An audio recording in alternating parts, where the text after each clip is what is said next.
All right, I'm gonna take you through this knife thing that I'm trying to make. How to make a knife. So first off, I've got these farrier rasps, which are for horses, and I've taken one of them and smoothed all of the rough stuff off of it. And then, looking at my notes here, I've done what's called normalizing the metal, which is what you need to do when you want to make changes to it, which is heat it up and let it cool down slowly so that it's not so hard, like this one is. So what we're about to do now is I'm actually going to do some wood stuff for the handle and also some metal stuff for the blade. So I'm going to take you through, this is, I don't know if how well you can see this, is kind of the shape that I'm going for. So we're going to chop this thing out with the grinder, the stones, the sander, whatever we need to make that shape right. While that's running, I'm going to take you through the vacuum chamber process, which is something that's new to me.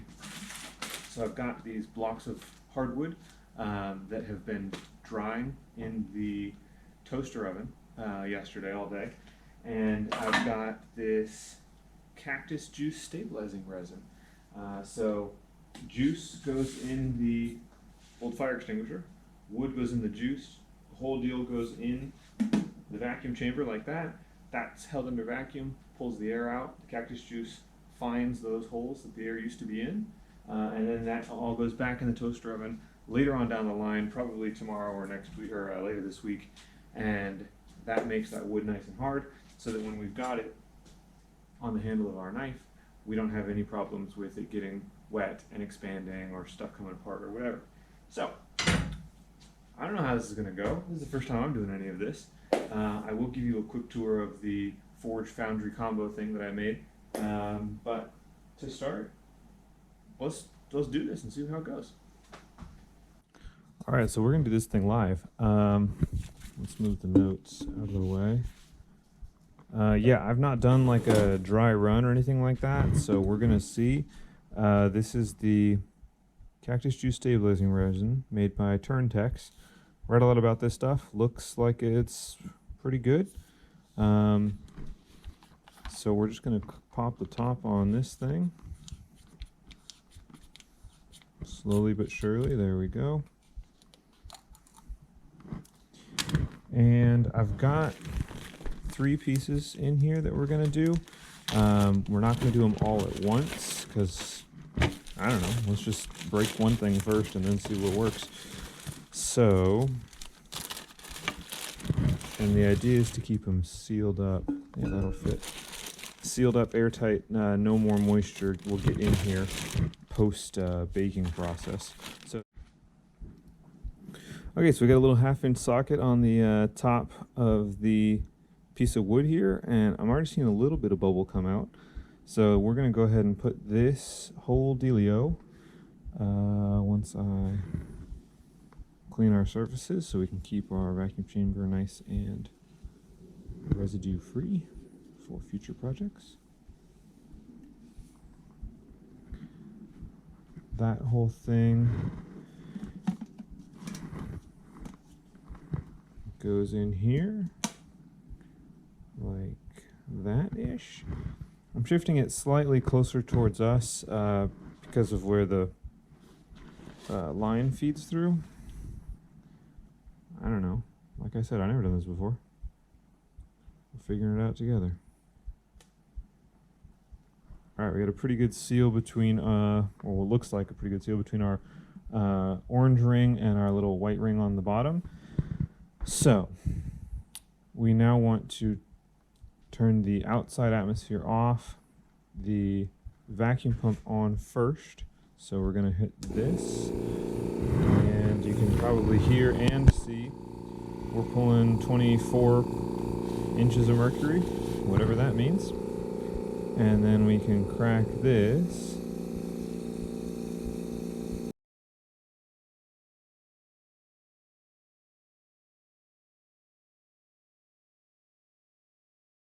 Alright, it's the next day. I've actually loaded up a new piece of wood here.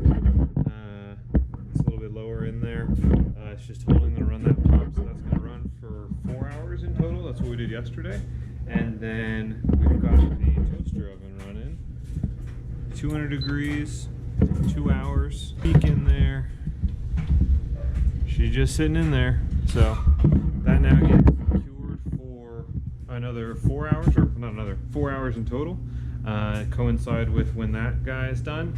That guy will soak overnight, go in there, and then my last double wide piece is going to have to get chopped. So I'll do a little bit of that on the bandsaw, and then get that going, and then all of my blank material for handles will be juiced and then cured. There we go. I got what I believe is going to be the handle material, the second half of the handle material. The other piece I picked is this one. Let's see if you can see it. Yep. Piece of walnut that I had previously epoxied, so it's got some holes filled, but we're going to do that. This is some leftover from the cactus juice. But I like it because it goes, it's like Edgewood, so it's kind of light here, and then it gets darker as you go. So I'm thinking I'll put this towards the, blade would be here essentially. So that'll be right towards where you're gripping it with your first two fingers, and then this will kind of carry on down the rest of the way. So we'll see. I also might do something. I liked this piece. It's got some kind of darker pieces, some color to it.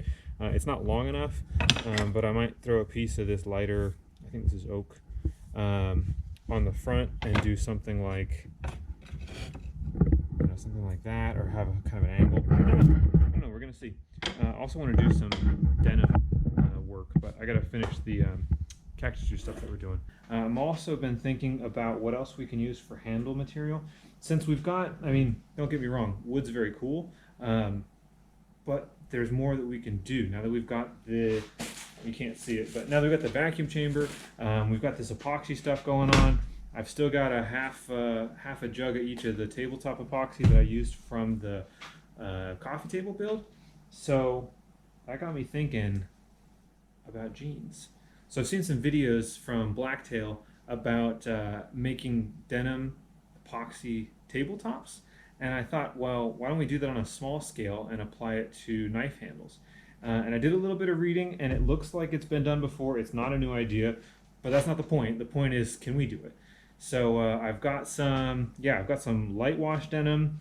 I've got some just regular kind of blue denim, and I've got this kind of brown tan denim. And it turned out the scrap black pants that I was going to cut up fit me. So anyways, I'm going to stack some stuff. We're going to get the vacuum chamber going. I've got a plastic bag technique figured out. So we'll put some time lapses up and kind of show you all the work as it's happening. And maybe we'll have some cool knife handle material at the end of this. We'll find out. All right, I'm going to talk you through the plan, and then you'll figure out pretty quick if it works or not. But this is what I'm thinking. We've got our, basically we're going to chicken fried steak this thing. We got our chicken, we got our egg wash, and this is just our little imaginary flour basin. So egg wash, epoxy mixed up in the, in the tray. Each piece goes in the tray, gets kind of squeegeed out a little bit, and then gets laid down in the bags. I don't know. I honestly think these bags are going to be a little small. They don't leave us a lot of room for any error. So I'm probably going to get gallon bags instead, because I don't want to have to deal with that while we're in the middle of all this kind of stuff. And then the whole thing goes into the vacuum chamber. I'm hoping I can get 3 sets of scales out of this. One light blue, dark blue, one dark blue and brown, and then one light brown, dark brown. So that's the plan. I'll set this time lapse up, and we'll see if this thing works or not.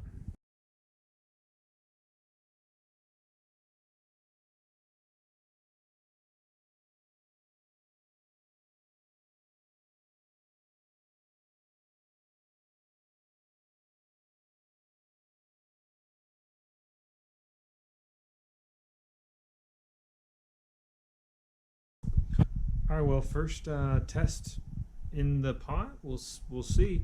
That was 200 and 186, so 360-ish grams of epoxy. A little bit of a mess, but not too bad. This stuff will, I think that'll be fine. I didn't even get into the brown, and I didn't even finish on my blue. So with the amount of epoxy we use, this stuff's probably going to be more epoxy than denim. But I'm gonna hit this keep this going. We're inching our way back down, and I want to hold our 29 inch pounds or inches of mercury overnight, and then we'll see. I mean, from what I read online from somebody else that did this, it took them like 3 or 4 days to fully cure, but they held them under vacuum for the first couple days.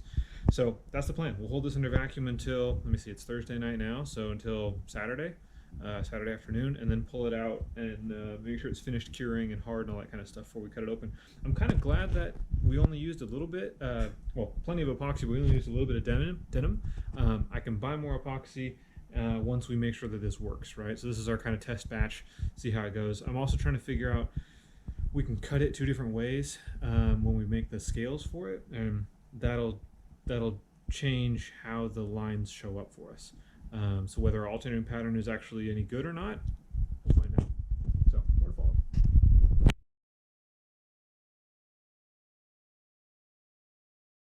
Alright, real quick, in the junk-filled garage, I just want to give you a quick walkthrough of the Foundry Forge thing I built, and then I'll put some footage of it like running over the top so you can kind of see what it is. But I took an old propane tank, cut it in half, got some of the rock wool insulation, the 2-inch piece that I ran around the inside, and then I got the base set with the it's like fireplace cement kind of stuff. Did the same thing with the top. Probably should have done it in more layers because it got a little steamy and raised. We raised the roof in here, and then bought a just a propane burner thing. Got a hole cut in the side, a little support bracket, so that hooks up to the actual propane tank, fire safety. And then gets lit, whole thing gets covered up, and it comes up to temp pretty quick. I've only done 1 fire so far. When I did the normalizing of the 1 knife blank that I've got started, that's the shape we're going for. So that's the word.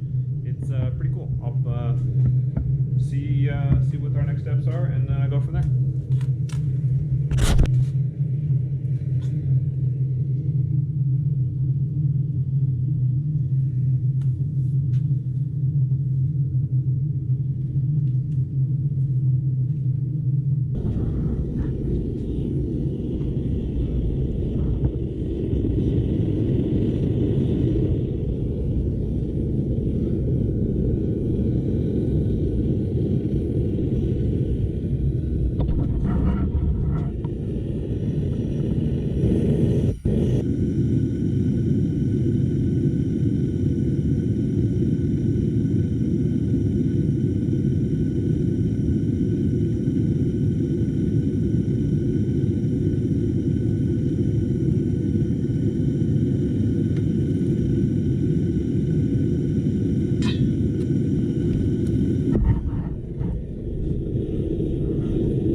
Alright, we're at step, I don't know what it is, and we're going to try grinding the bevel on the knife. So let me show you what I got.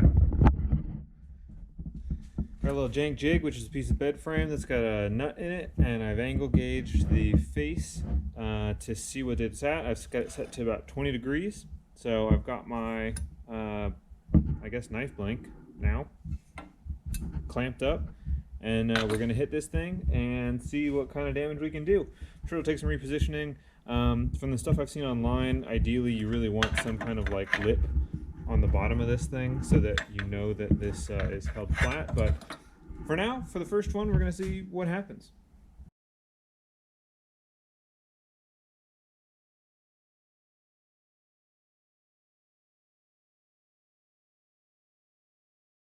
I've been working on this knife. I think we're almost to the finished with the, I don't know, grinding and things before we go to do the hardening, which is going to be heat and quench. So let me show you what I got going on. So I took it up in through the grits. We got our shaped all final. I think you can see our reflectiveness.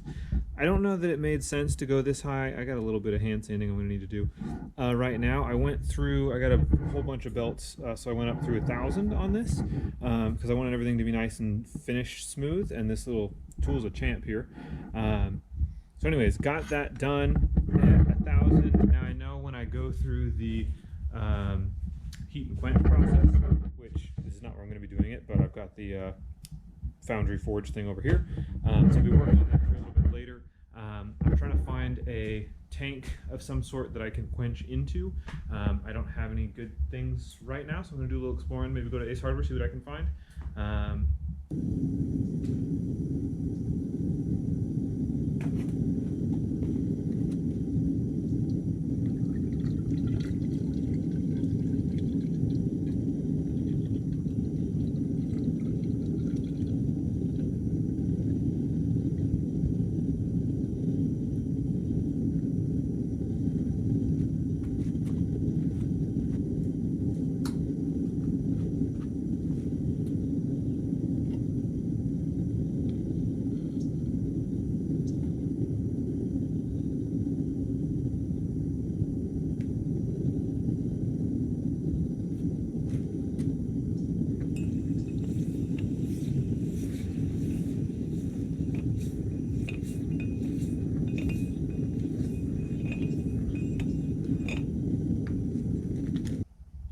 Alright, we're done with hardening. We just got that done up yesterday or day before, whatever day it was. Polished. I don't know if you're supposed to polish at this step, but I polished, sanded, got the scale, I guess you call it, off. And now we are on to tempering. Dude in there now. 2 hours, 400 degrees. That's what we're looking at. So polish-wise, it turned out pretty well. I didn't polish up the handle because I didn't think I needed to, but this is the first one, so we're going to see how it goes, and if we need to change our process, make some notes, do it different next time. I just finished heat treat on this thing. Well, first step of heat treat, we got another round of 400 degrees, 2 hours, but I don't know if you can kind of get a feel for this, but it's got a nice kind of, I don't know, straw brown. It's very subtle, like kind of goldish look to it. But it's definitely not as silver shiny as the one we put it in there. So that's good. That's got to cool to room temp, so I'm probably not going to get another one in tonight.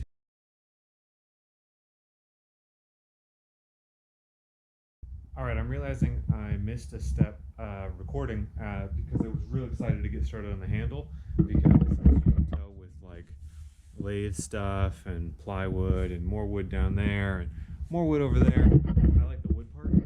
So anyways, I forgot the glue up. I didn't do a video of that.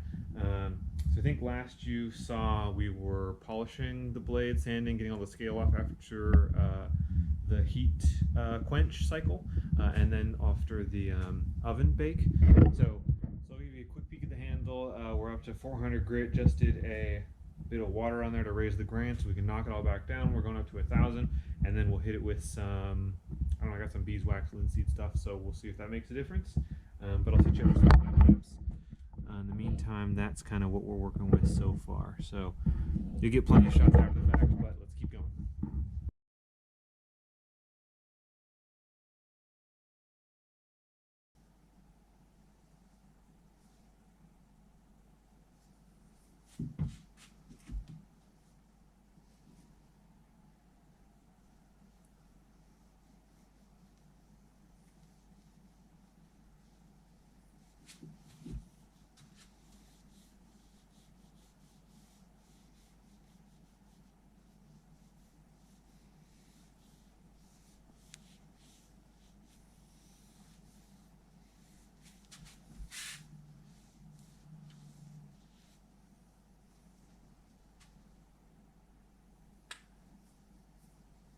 Alright, so knife one's complete. I will give you a close-up of all of it. Um, but it turned out pretty well. I'm pretty happy with it.